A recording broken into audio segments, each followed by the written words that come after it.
अध्याय 31 मुक्तिदान। सन्यासी विजयानंद, बालाराम मानकर, नूलकर, मेघा और बाबा के सम्मुख बाघ की मुक्ति। इस अध्याय में हेमाड पंत बाबा के सामने कुछ भक्तों की मृत्यु तथा बाघ के प्राण त्याग की कथा का वर्णन करते हैं। प्रारंभ। मृत्यु के समय जो अंतिम इच्छा या भावना होती है वही भवितव्यता का निर्माण करती है। श्री कृष्ण ने गीता में कहा है कि जो अपने जीवन के अंतिम क्षण में मुझे स्मरण करता है वह मुझे ही प्राप्त होता है तथा उस समय वह जो कुछ भी दृश्य देखता है उसी को अंत में पाता है। यह कोई भी निश्चयात्मक रूप से नहीं कह सकता कि उस क्षण हम केवल उत्तम विचार ही करेंगे। जहाँ तक अनुभव में आया है ऐसा प्रतीत होता है कि उस समय अनेक कारणों से भयभीत होने की संभावना अधिक होती है। इसके अनेक कारण हैं, इसलिए मन को इच्छानुसार किसी उत्तम विचार के चिंतन में ही लगाने के लिए नित्याभ्यास अत्यंत आवश्यक है। इस कारण सभी संतों ने हरि स्मरण और जप को ही श्रेष्ठ बताया है ताकि मृत्यु के समय हम किसी घरेलू उलझन में ना पड़ जाएं। अतः ऐसे अवसर पर भक्तगण पूर्णतः संतों के शरणागत हो जाते हैं ताकि संत जो कि सर्वज्ञ हैं उचित पथ प्रदर्शन कर हमारी यथेष सहायता करें। इसी प्रकार के कुछ उदाहरण नीचे दिए जाते हैं। विजयानंद। एक मद्रासी सन्यासी विजयानंद मानसरोवर की यात्रा करने निकले। मार्ग में वे बाबा की कीर्ति सुनकर शिरडी आए, जहां उनकी भेंट हरिद्वार के सोमदेव जी स्वामी से हुई और इनसे उन्होंने मानसरोवर की यात्रा के संबंध में पूछताछ की। स्वामी जी ने उन्हें बताया कि गंगोत्री में मानसरोवर 500 मील उत्तर की ओर है तथा मार्ग में जो कष्ट होते हैं उनका भी उल्लेख किया, जैसे बर्फ की अधिकता, 50 कोस तक भाषा में भिन्नता तथा भूटान वासियों के संशयी स्वभाव जो यात्रियों को अधिक कष्ट पहुंचाया करते हैं। यह सुनकर सन्यासी का चित्त उदास हो गया और उसने यात्रा करने का विचार त्याग कर मस्जिद में जाकर बाबा के श्री चरणों को स्पर्श किया। बाबा क्रोधित होकर कहने लगे, इस निकम्मे सन्यासी को निकालो यहाँ से, इसका संग करना व्यर्थ है। सन्यासी बाबा के स्वभाव से पूर्ण अपरिचित था। उसे बड़ी निराशा हुई, परंतु वहाँ जो कुछ भी गतिविधियाँ चल रही थी उन्हें वह बैठे ही देखता रहा। प्रातःकाल का दरबार लोगों से ठसाठस भरा हुआ था और बाबा को यथाविधि अभिषेक कराया जा रहा था। कोई पाद प्रक्षालन कर रहा था तो कोई चरणों को छू कर तथा कोई तीर्थ स्पर्श से अपने नेत्र सफल कर रहा था। कुछ लोगों ने चंदन का लेप लगा रहे थे तो कुछ उनके शरीर पे इत्र ही मल रहे थे। जाति पाति का भेदभाव भुलाकर सब भक्त यह कार्य कर रहे थे। यद्यपि बाबा उस पर क्रोधित हो गए थे तो भी सन्यासी के हृदय में उनके प्रति बड़ा प्रेम उत्पन्न हो गया था। उसे यह स्थान छोड़ने की इच्छा ही ना होती थी। 2 दिन के पश्चात ही मद्रास से पत्र आया कि उसकी माँ की स्थिति अत्यंत चिंताजनक है, जिसे पढ़कर उसे बड़ी निराशा हुई और वह अपनी माँ के दर्शन की इच्छा करने लगा। परंतु बाबा की आज्ञा के बिना वह शिरडी से कैसे ही जा सकता था। इसलिए वह हाथ में पत्र लेके उनके समीप गया और उनसे घर लौटने की अनुमति मांगी। त्रिकालदर्शी बाबा को तो सबका भविष्य विदित ही था। उन्होंने कहा कि जब तुम्हें अपनी माँ से इतना मोह था तो फिर संन्यास धारण करने का कष्ट ही क्यों उठाया। ममता या मोह भगवा वस्त्रधारियों को क्या शोभा देता है। जाओ चुपचाप अपने स्थान पर रहकर कुछ दिन शांतिपूर्वक बिताओ, परंतु सावधान, वाड़े में चोर अधिक हैं, इसलिए द्वार बंद कर सावधानी से रहना, नहीं तो चोर सब कुछ चुरा कर ले जाएंगे। लक्ष्मी यानी संपत्ति चंचला है और यह शरीर भी नाशवान है।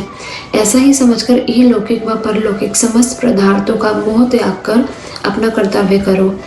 जो इस प्रकार का आचरण कर श्रीहरि के चरणागत हो जाता है उसका सब कष्टों से शीघ्र छुटकारा हो, उसे परमानंद की प्राप्ति होती है। जो परमात्मा का ध्यान व चिंतन प्रेम और भक्ति पूर्वक करता है, परमात्मा भी उसकी अविलंब सहायता करते हैं।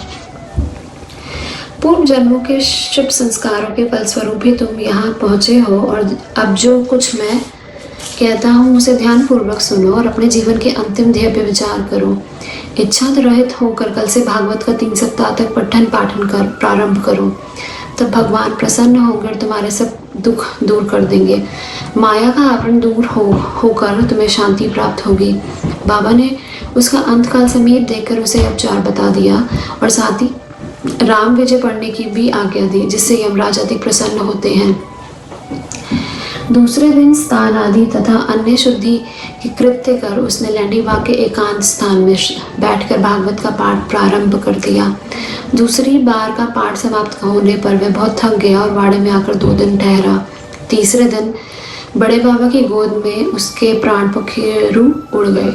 बाबा ने दर्शनों के निमित्त एक दिन के लिए उसका शरीर संभाल कर रखने के लिए कहा। तत्पश्चात पुलिस आई और यथोचित जांच पड़ताल करने के उपरांत मृत शरीर को उठाने की आज्ञा दे दी। धार्मिक कृत्यों के साथ उसकी उपयुक्त स्थान पर समाधि बना दी गई। बाबा ने इस प्रकार सन्यासी की सहायता कर उसे सद्गति प्रदान की। बालाराम मानकर नामक एक गृहस्थ बाबा के परम भक्त थे। जब उनकी पत्नी का देहांत हो गया तो वो बड़े निराश हो गए और सब घर बार अपने लड़के को सौंपकर शिरडी में आकर बाबा के पास रहने लगे। उनकी भक्ति देखकर बाबा उनके जीवन की गति परिवर्तित कर देना चाहते थे, इसलिए उन्हें 12 रुपये देकर मच्छिंद्रगढ़ में जाकर रहने को कहा।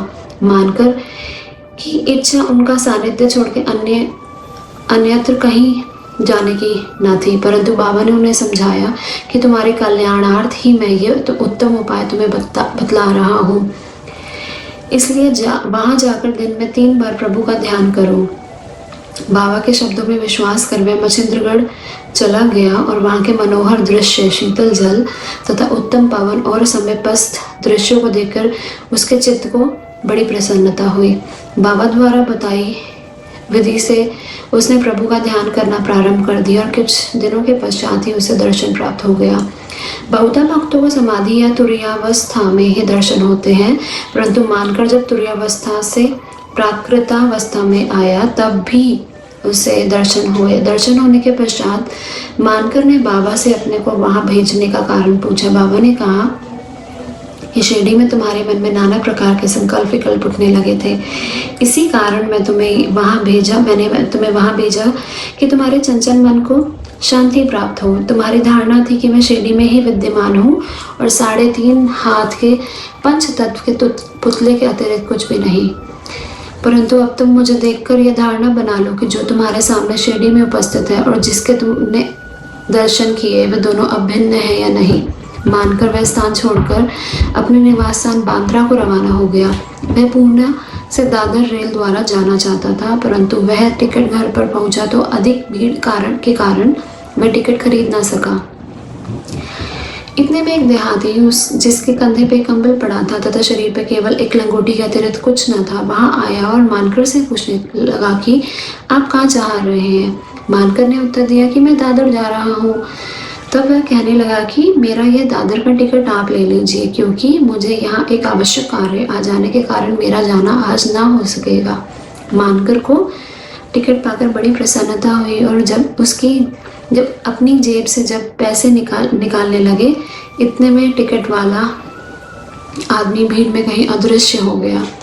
मानकर ने भीड़ में पर्याप्त छानबीन की, परंतु सब व्यर्थ ही हुआ। जब तक गाड़ी नहीं छूटी, मानकर उसके लौटने की ही प्रतीक्षा करता रहा, परंतु वह अंत तक ना लौटा।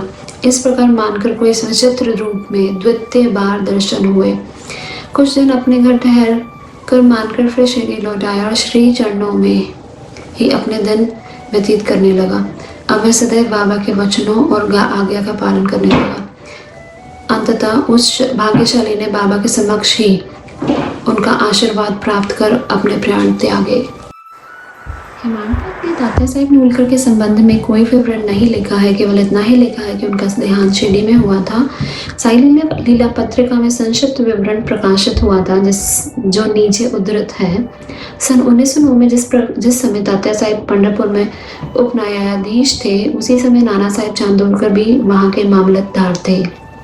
ये दोनों आपस में बहुधा मिला करते और प्रेम पूर्वक वार्तालाप किया करते थे।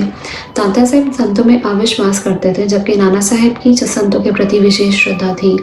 नाना साहेब ने उन्हें साईं बाबा की लीलाएं सुनाई और एक बार शिरडी जाकर बाबा के दर्शन लाभ उठाने का आग्रह भी किया। वे 2 शर्तों पर चलने को तैयार हुए। पहली, उन्हें ब्राह्मण रसोइया मिलना चाहिए और दूसरी, भेंट के लिए नागपुर से उत्तम संतरे आने चाहिए। शीघ्र ही ये दोनों शर्तें पूर्ण हो गई। नाना साहब के पास एक ब्राह्मण नौकरी के लिए आया, जिसे उन्होंने नाना साहब के तात्या साहब के पास भिजवा दिया, और एक संतरे का पार्सल भी आया जिस पर भेजने वाले का कोई पता न लिखा था। उनकी दोनों शर्तें पूरी हो गई थी, इसलिए अब उन्हें शिरडी जाना ही पड़ा। पहले तो बाबा उन पर क्रोधित हुए, परंतु जब धीरे धीरे तात्या साहब को विश्वास हो गया कि वे सचमुच ही ईश्वर अवतार हैं, तो वे बाबा से प्रभावित हो गए और फिर जीवन पर्यंत वही रहे। जब उनका अंत काल समीप आया तो उन्हें पवित्र धार्मिक पाठ सुनाया गया और अंतिम क्षणों में उन्हें बाबा का पद तीर्थ भी दिया गया। उनकी मृत्यु का समाचार सुनकर बाबा बोल उठे, अरे तात्या तो आगे चला गया, अब उसका पुनः जन्म नहीं होगा।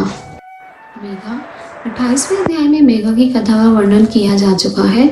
जब मेघा का देहांत हुआ तब सब ग्रामवासी उसकी अर्थी के साथ चले और बाबा भी उनके साथ सम्मिलित हुए तथा उन्होंने उसके मृत शरीर पर फूल बरसाए। दाह संस्कार होने के पश्चात बाबा की आंखों से आंसू भी गिरने लगे।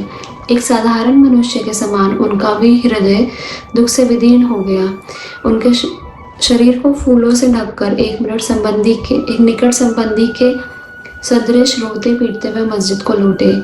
संगति प्रदान करते हुए अनेक संत देखने में आए हैं, परंतु बाबा की महानता अद्वितीय ही है। यहाँ तक कि एक बाघ सरीखा, एक हिंसक पशु भी अपनी रक्षा के लिए बाबा की शरण में आया, जिसका वृतांत निम्नलिखित है। बाघ की मुक्ति। बाबा के समाधिस्थ होने के 7 दिन पूर्व शिरडी में एक विचित्र घटना घटी। मस्जिद के सामने एक बैलगाड़ी आकर रुकी, जिस पर एक बाघ जंजीरों से बंधा हुआ था। उसका भयानक मुख गाड़ी के पीछे की ओर था। वह किसी अज्ञात पीड़ा या दर्द से दुखी था। उसके पालक 3 दरवेश थे, जो एक गांव से दूसरे गांव में जाकर उसका नित्य प्रदर्शन करते और इस प्रकार यथेष्ट द्रव्य संचय करते, और यही उनके जीवोपार्जन का एक साधन था। उन्होंने उसकी चिकित्सा के लिए सभी प्रयत्न किए, परंतु सब कुछ व्यर्थ हुआ। कहीं से बाबा की कीर्ति भी उनके कानों में पड़ गई और वे बाघ को लेकर साईं दरबार में आए। हाथों से जंजीरें पकड़कर उन्होंने बाघ को मस्जिद के दरवाजे पर खड़ा कर दिया। वह स्वभावतः ही भयानक था, पर रुग्ण होने के कारण वह बेचैन था। लोग भय और आश्चर्य के साथ उसकी ओर देखने लगे। दरवेश अंदर आए और बाबा के को सब हाल बताकर उनकी आज्ञा लेकर वह बाघ को उनके सामने लाए। जैसे ही वह सीढ़ियों के समीप पहुंचा, वैसे ही बाबा के तेज पूज स्वरूप का दर्शन कर एक बार पीछे हट गया और अपनी गर्दन नीचे झुका दी। जब दोनों की दृष्टि आपस में एक हुई तो बाघ सीढ़ी पर चढ़ गया और प्रेम पूर्ण दृष्टि से बाबा की ओर निहारने लगा। उसने अपनी पूंछ हिलाकर 3 बार जमीन पर पटकी और फिर तत्क्षण ही अपने प्राण त्याग दिए। उसे मृत देखकर दरवेशी बड़े निराश और दुखी हुए। तत्पश्चात उन्हें यह बोध हुआ तो उन्होंने सोचा कि प्राणी योगग्रस्त था और उसकी मृत्यु भी सन्निकट ही थी। चलो, उसके लिए अच्छा ही हुआ कि बाबा सरी के महान संत के चरणों में उसे सद्गति प्राप्त हुई।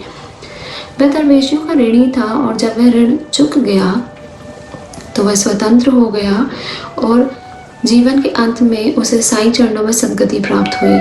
जब कोई प्राणी संतों के चरणों में अपना मस्तक रखकर प्राण त्याग दे तो उनकी मुक्ति हो जाती है। पूर्व जन्मों के शुभ संस्कारों के अभाव में ऐसा सुखद अंत प्राप्त होना कैसे संभव है। श्री सद्गुरु साईनाथार्पणमस्तु। शुभम भवन्तु।